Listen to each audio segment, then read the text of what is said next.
Hey, it's M-Dub, and here we go with part 2 of World History Final Review. This review covers the 20 years between World War I and World War II. About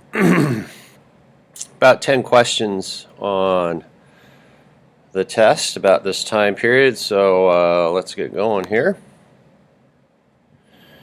So, between World War I and World War II, if you got your study guide, the main theme about this time period is the rise of dictators. The Treaty of Versailles sets the stage for the rise of dictators in Europe. Also, the Great Depression rocks the world, making things even worse, especially in Europe. So the totalitarian state. Totalitarian states are governments that control everything in somebody's life. So the SPICE category: social, political, ideas, inventions, culture, and economics. Total control. It's in the word totalitarian state. So socially, where people can go, what they do, groups like the Nazi Party have to be a member. So all of social life controlled by the state. Politically, usually in a totalitarian state, it's a one-party system. So Joseph Stalin, the Soviet Union, that's a totalitarian state. Adolf Hitler, Mussolini. In today's modern times, North Korea is a totalitarian state. Cuba can be called a totalitarian state where the government controls everything. Intellectually, totalitarian states crack down on people that don't think the same way. In the case of China and the Soviet Union, in the Cold War period, the arresting of people, putting them in prison for speaking out against the government, especially authors and writers. Culturally, it's a celebration of usually the political party. In the case of Nazi Germany, that's the greatest example. People dressed in their uniforms, proudly with their armbands, going to large meetings, everything controlled by the state. And finally, economics. In a totalitarian state, the government controls everything in the economy, from where you live and where you work and how much you can make. So a totalitarian state, the exact opposite of a free democratic society. Okay, so it's in the word total control, totalitarian state. Remember that. Fascism, and the Nazis and Mussolini's Italy were both fascist states. In a fascist system, the needs of the nation come before the needs of the individual. So in the United States, your freedom of speech, your freedom to own property, all the rights and freedoms that you enjoy. And in fascism, you're asked to give things up. You have a very strong central government. In fascism, you can have a totalitarian state, strong central government. Usually it's ruled by a dictator. So again, Adolf Hitler and Mussolini, perfect examples of a fascist state. After World War I, as far as the United States goes, President Woodrow Wilson goes to Europe. He brings with him 14 points for peace.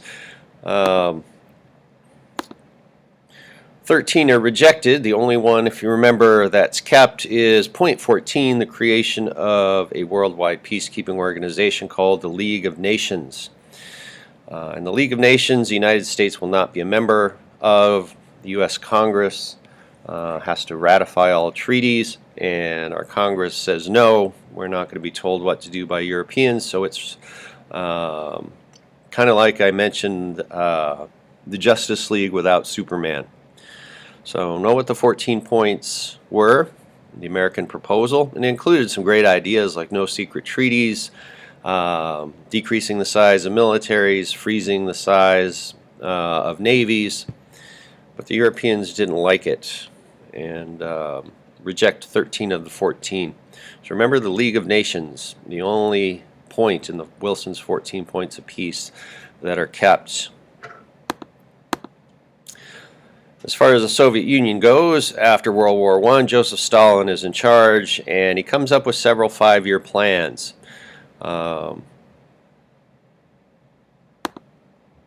His goal was to rapidly transform the Soviet Union from an agricultural society to an industrial economy, so building of factories, building of railroads. And he did this by taking control of the economy. He moved people to the cities, he took them off the farms, he collectivized the farms, put them under government control, caused massive starvation, and millions of Russians will die because of Stalin's five-year plans.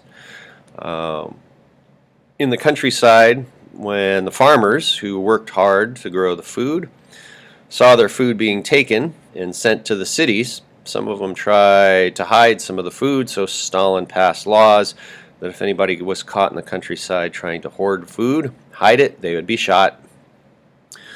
So his main focus was to rapidly industrialize the Soviet Union. The Great Depression, it's a period of low productivity, high unemployment. Begins in 1929 when the stock market crashes in the United States, sends a ripple effect throughout the world. An already struggling Europe is hit by the Great Depression. Many European banks had invested in the U.S. stock market. They saw their investment go down to zero. Main causes of the Great Depression, of course, the stock market crash of 1929. In the case of Germany, under the Treaty of Versailles, they lost their colonies, they lost territory. The German economy is going to be in the dumpster when the Great Depression hits, making things even worse. High unemployment, decreasing economic activity. Okay? And again, one of the major themes in this time period is the rise of dictators. Because of the Great Depression, a lot of people lost their love for democracy in Europe. They felt it was too slow, it wasn't serving their needs, so the Great Depression definitely helped the rise of dictators like Hitler and Mussolini. In the case of Joseph Stalin and the Communist Soviet Union, the worldwide collapse of the financial markets made communism kind of look like a good alternative. So the Great Depression increased people's interest in communism throughout the world. Caused a global economic crisis after World War I.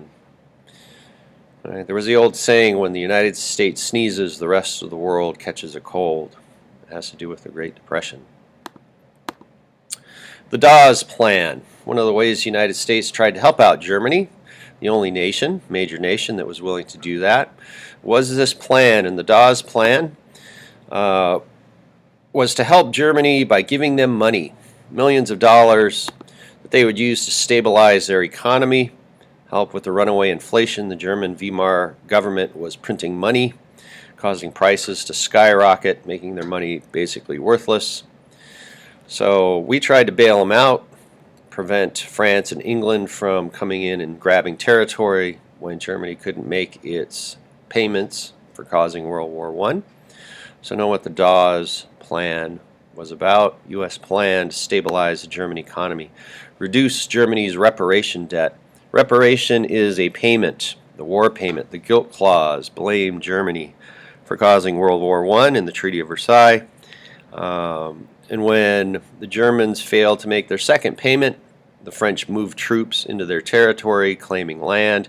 The United States didn't want to see this destabilization in Europe. So we came up with the Dawes Plan to help stabilize the German economy. The rise of Adolf Hitler. So Adolf Hitler comes to power between World War I and World War II through the democratic process. He was a powerful speaker. He wasn't a tall man, but he used radio, he used his speeches. He focused on high unemployment, and he played on German nationalism, how they were being mistreated by the other nations in Europe, being blamed for the war. He said, Germany will rise again. And his Nazi Party comes to power in 1933, takes control of the German government, largest political party, and he is selected as Chancellor of Germany in 1933. Other parts of Adolf's rise to power. He starts to violate the Treaty of Versailles. He puts troops in the Rhineland. The Rhineland is the region between Germany and France, the border. Hitler was not supposed to ever put military troops in that region, but he does, and the League of Nations does nothing about it.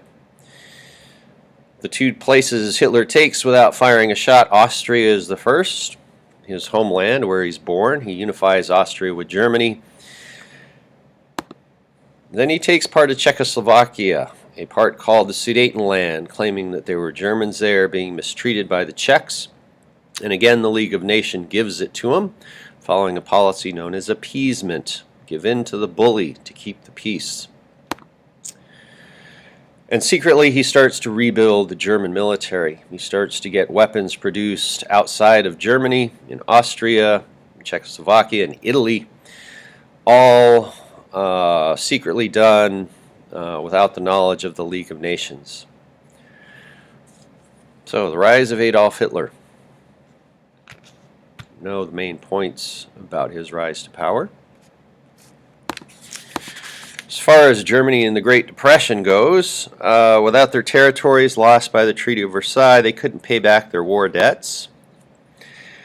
As I already mentioned, their government in the Weimar Republic was printing money, so it basically becomes worthless. People are starving. They felt vulnerable because their military was dismantled. They couldn't have a navy, they couldn't have an air force, a token force to patrol the borders. And finally, people believed that Hitler was actually fixing the economic crisis by taking the Jews out of society. By removing the Jews from the workforce, he opened up jobs for Germans. He also gave the German people paid vacations. And the majority of the Germans felt, yeah, this Hitler guy is great. He's actually fixing things. While the Jews are being rounded up, put into work camps and ghettos. Okay, so remember how Germany was struggling through the economic depression and why many Germans believed that Hitler had actually fixed things, was starting to make things better, whether or not they knew about what he was doing specifically to the Jews and other people in society. As far as Asia goes, this is the last one. Remember I mentioned that the Japanese invade China. They set up a puppet state called Manchukuo in northern China. But probably the worst atrocity of the Japanese between the wars was the rape of Nanking.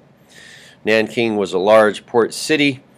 It's also known as the Nanking Massacre. 1937, the Japanese invade the capital city.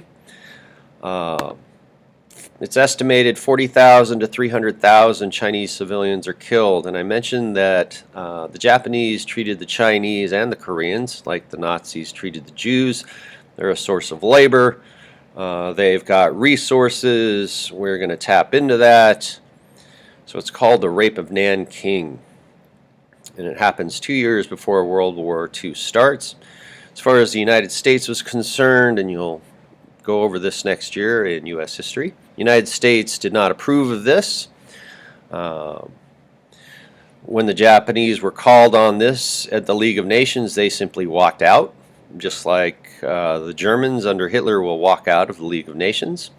League of Nations basically being powerless to do anything in the world without the United States being a member. Okay, so know this Asian atrocity known as the Rape of Nanking. All right, that wraps up part 2 of the review. So we'll go over this again. You have part 1, you have part 2, and when you feel comfortable, go on to part 3, which will be World War II, which is the largest part of the final. All right, I'll see you next time. MW out.